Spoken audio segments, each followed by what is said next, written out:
कुछ समय पहले मैंने एक अनुभवी फाइटर पायलट के साथ दोपहर का भोजन किया और उन्होंने मुझे अपनी सैन्य करियर के दौरान हुए कुछ अनुभवों के बारे में बताया। उन्होंने मुझसे साझा किया कि सबसे चुनौतीपूर्ण अनुभवों में से एक था जब भी वह रात के समय मिशन पर उड़ान भरते थे। उन्होंने कहा कि अंधेरे में उड़ान भरते समय दिशा भ्रमित होना आसान था। वास्तव में उन्होंने कहा कि अगर वह अपने उपकरण पैनल पर निर्भर नहीं होते तो कई बार उन्हें यह नहीं पता होता कि वह सीधा है या उल्टा। एक बहुत ही तीव्र रात के मिशन में जब उन्होंने अपने उपकरण पैनल की ओर देखा तो उन्होंने पाया कि वह लगभग सीधा नीचे की ओर उड़ रहे थे। वह समय पर ऊपर उठने में सक्षम थे।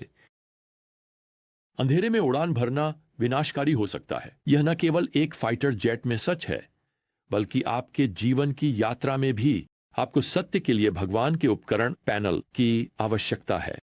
अगर कभी कोई व्यक्ति था जो बिना उस उपकरण पैनल के उड़ान भरने से बेहतर जानता था तो वह एक व्यक्ति था जिसका नाम सोलोमन था। अब आप पहले से ही जानते होंगे कि सोलोमन का जीवन लगभग एक घातक दुर्घटना में समाप्त हो गया था, लेकिन उसका जीवन बहुत अच्छी तरह से शुरू हुआ था। आप 1 राजा 3 में वापस जाते हैं और भगवान सोलोमन के सपने में प्रकट होते हैं और मूल रूप से उसे बताते हैं, देखो एक इच्छा करो और मैं उसे पूरा करूंगा। भगवान ने प्रभावी रूप से सोलोमन को एक खाली चेक सौंप दिया था और उनके श्रेय के लिए सोलोमन ने उस चेक पर बुद्धिमत्ता का शब्द लिखा और भगवान ने पद 11 में उत्तर दिया, ठीक है, क्योंकि तुमने अपने लिए लंबी उम्र या धन या अपने दुश्मनों का जीवन नहीं मांगा है, बल्कि अपने लिए सही और गलत को समझने की समझ मांगी है।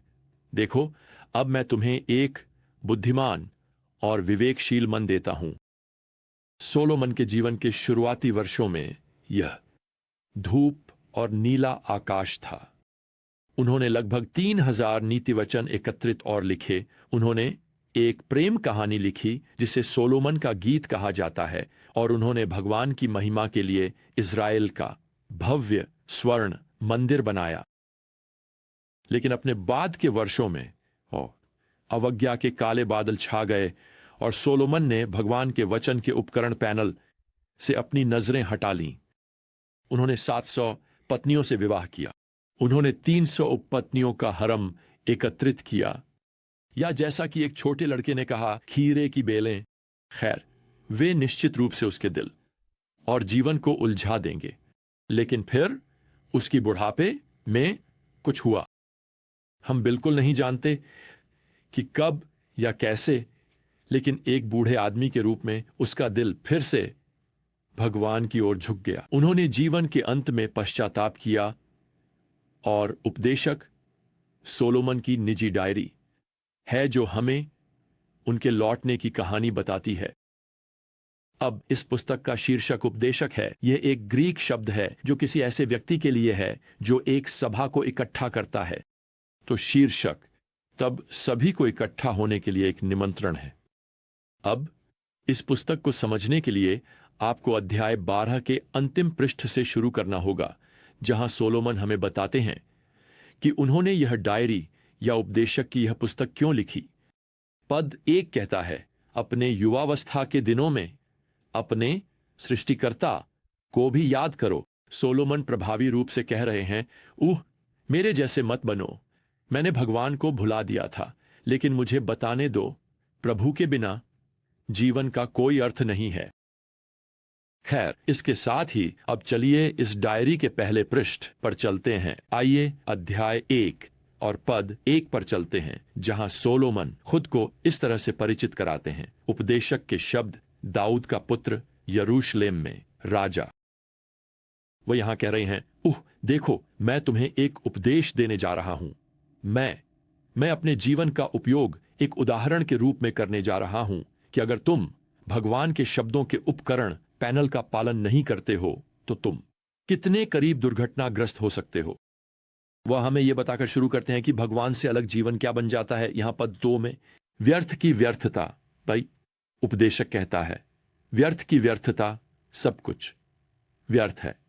खैर, अब यह शब्द व्यर्थता हिब्रू भाषा में घमंड के बारे में बात नहीं कर रहा है। यह आईने में बहुत अधिक समय बिताने के बारे में बात नहीं कर रहा है। व्यर्थता का अर्थ है वाष्प, इस शब्द का अनुवाद खाली या अर्थहीन किया जा सकता है। व्यर्थ की व्यर्थता मूल रूप से कहता है कि भगवान के बिना जीवन का हर हिस्सा व्यर्थ है, अर्थात जीवन का हर अंश संभवतः उच्चतम स्तर तक अर्थहीन है। भगवान के बिना, और यह वह जगह है जहां से सोलोमन अपने अनुभव से लिखते हैं, जीवन खाली है। फिर वह यहां पद 3 में एक प्रश्न पूछते हैं, मनुष्य को उस सभी परिश्रम से क्या लाभ होता है जो वह सूर्य के नीचे करता है? सोलोमन प्रभावी रूप से कह रहे हैं कि जीवन सूर्य के नीचे यहां परिश्रम करने का एक ट्रेडमिल बन जाता है। इसका कोई अर्थ या उद्देश्य नहीं होता, आप बस घूमते रहते हैं। अब अपने बिंदु को स्पष्ट करने के लिए सोलोमन यह अवलोकन करते हैं कि हर नई चीज जिसका हम श्रेय ले सकते हैं वास्तव में उस पर निर्भर है जिसे भगवान ने पहले ही बना दिया है।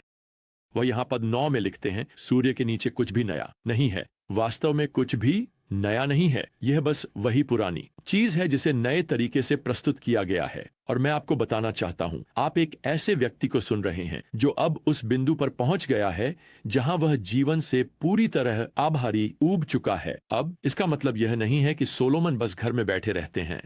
वह यहां पद 13 में कहते हैं, मैं अपने हृदय को लगाया कि मैं स्वर्ग के नीचे जो कुछ किया जाता है उसे बुद्धि से खोजूं और जांचूं।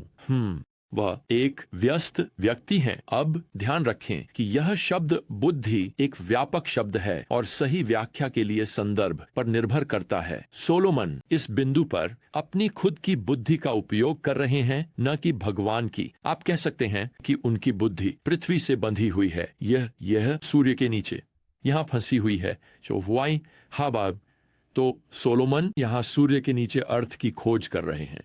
वास्तव में जो शब्द उन्होंने खोजने के लिए उपयोग किया है वही शब्द गिनती अध्याय 13 में उन 12 हिब्रू जासूसों के मिशन का वर्णन करने के लिए उपयोग किया गया है जो भूमि में गए थे, और वहां उस पाठ में इसे जासूसी करने के लिए अनुवादित किया गया है। उन्होंने भूमि की जासूसी की, यानी उन्होंने भूमि का अन्वेषण किया, उन्होंने बहुत सारे नोट्स लिए। तो सोलोमन कह रहे हैं यहाँ, मैं अपने चारों ओर की दुनिया का अन्वेषण कर रहा हूँ। मैं सब कुछ जासूसी कर रहा हूँ। सभी प्रकार की गतिविधियां, हर प्रकार की शिक्षा की शाखाएं, सभी प्रकार के अनुभव, और अच्छे और बुरे दोनों, और मैंने बहुत सारे नोट्स लिए हैं। प्रियजनों, हमारे पास यहाँ जो है वह उनके नोट्स हैं। यह उनका निजी जर्नल है जब उन्होंने भूमि की जासूसी की। इसमें कुछ विवरण हैं उनके अनुभवों का जब वह आप जानते हैं जीवन का अन्वेषण कर रहे हैं, जब वह अपनी खुद की बुद्धि का उपयोग कर रहे हैं, फिर से परमेश्वर की बुद्धि का उपयोग नहीं कर रहे हैं। और वह यहाँ पद 13 में कहते हैं कि यह सब एक दुखद व्यवसाय था। पद 14 में यह सब हवा के पीछे दौड़ने जैसा था। जैसे बच्चे, आप जानते हैं, हवा में उड़ाए गए बुलबुले के पीछे दौड़ते हैं, एक को पकड़ने के लिए हाथ बढ़ाते हैं और देखते हैं कि वह गायब हो जाता है। सुलेमान प्रभावी रूप से कह रहे हैं कि अगर लोग बुलबुले के पीछे दौड़ रहे हैं जैसे मैं था हवा के साथ बहते हुए, आप जानते हैं, वे उन चीजों को पकड़ने की कोशिश कर रहे हैं जो दुनिया पेश करती है, लेकिन यहां नीचे, सूरज के नीचे कुछ भी स्थायी नहीं लगता, यह गायब हो जाता है। और जो सुलेमान अगला करते हैं वह हमें एक कहावत देते हैं जो उनके शुरुआती टिप्पणियों का सारांश देती है। वह यहां पद 15 में कहते हैं, जो टेढ़ा है उसे सीधा नहीं किया जा सकता, और जो कमी है उसे गिना नहीं जा सकता। अब यह शब्द टेढ़ा पाप के लिए एक रूपक है। अन्य शब्दों में, हम अपने बारे में सब कुछ सीधा नहीं कर पाएंगे। सच कहें तो दुनिया में भगवान के अलावा सब कुछ, क्योंकि पाप ने सब कुछ टेढ़ा कर दिया है। यहां अनुवादित शब्द कमी और गिनना या गिना जाना वित्तीय हैं। ये लेखांकन शब्द हैं। सुलेमान कह रहे हैं कि कोई, चाहे आप अपनी गणना कैसे भी करें, जीवन की गणना कैसे करते हैं, हमारे पास कुछ गंभीर कमियां हैं, असुरक्षाएं, पापपूर्ण प्रवृत्तियां, आध्यात्मिक अक्षमताएं। हम हमेशा अपने जीवन की किताब में कुछ न कुछ कमी महसूस करते हैं। यह बस मेल नहीं खाता। खैर, इस पर यह हमें इस सच्चाई की ओर इशारा करना चाहिए कि हम बिना भगवान के उपकरण पैनल के अंधेरे में नहीं उड़ सकते। अगर हम ऐसा करते हैं तो हम भ्रमित हो जाएंगे। आगे एक गंभीर दुर्घटना होने वाली है। अरे मेरे दोस्त, अगर आपने आज ये खोज लिया है कि आप गहरी गिरावट में हैं, आप बिना भगवान के जी रहे हैं, तो मुझे आपको बताना है, निराश न हो। यह एहसास वास्तव में अच्छी खबर है। अगर आप एक ईसाई नहीं हैं, तो यह यीशु को स्वीकार करने का सही समय है, मसीह को अपने प्रभु और उद्धारकर्ता के रूप में। अभी भी कहने का मतलब है, मसीह को अपना जीवन समर्पित करने का समय है। अगर आप एक ईसाई हैं और शायद आप रास्ते से भटक गए हैं और आप आज जानते हैं, तो यह सही समय है कि आप लौटें और प्रभु पर अपने चरवाहे, अपने मार्गदर्शक के रूप में विश्वास करें। उनके शब्दों पर वापस जाएं इस दिव्य प्रेरित उपकरण पैनल पर और आज से फिर से इसका पालन करना शुरू करें। खैर, हम यहां बस शुरुआत कर रहे हैं। जब हम एक व्यक्ति के जीवन और जर्नल का अध्ययन कर रहे हैं जो लगभग एक घातक दुर्घटना का शिकार हो गया था, और हालांकि आज के लिए हमारा समय समाप्त हो गया है, इसलिए जब तक हमारी अगली ज्ञान यात्रा भगवान के साथ नहीं होती, तब तक प्रभु यीशु मसीह की कृपा और परमेश्वर का प्रेम और पवित्र आत्मा की संगति आप सभी के साथ बनी रहे। आमीन।